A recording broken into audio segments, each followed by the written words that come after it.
training VA clinicians to engage in evidence-based psychotherapy with couples.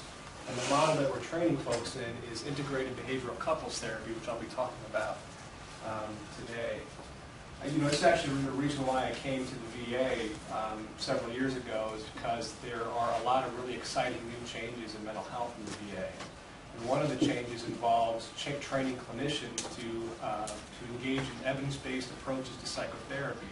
So they're doing these rollouts for clinicians. So they'll take clinicians and send them to a week-long training in a specific type of psychotherapy. For example, for PTSD, they have cognitive processing therapy or prolonged exposure.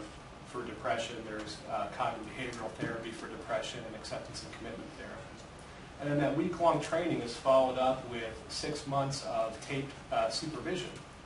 And so the rollout that I'm involved in now as a consultant is integrated behavioral couples therapy. So I'll be talking about that today.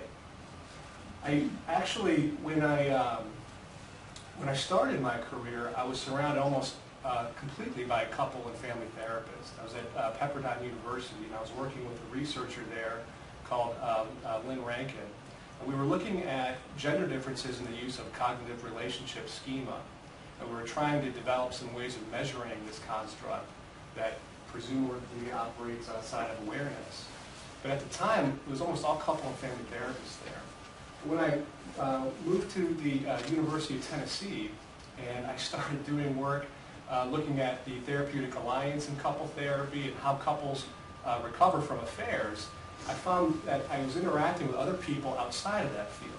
And I started getting some interesting reactions from folks. When I tell them I work with couples and families, I always get these looks like, you do what? You work with couples? Why would you want to do this?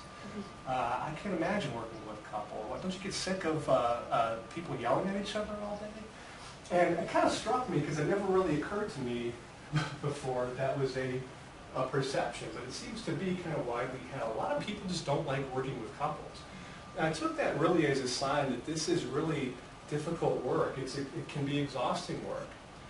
And there's already a gap between what we know in research and what we do in clinical practice. But I think that gap is even wider when it comes to couple therapy.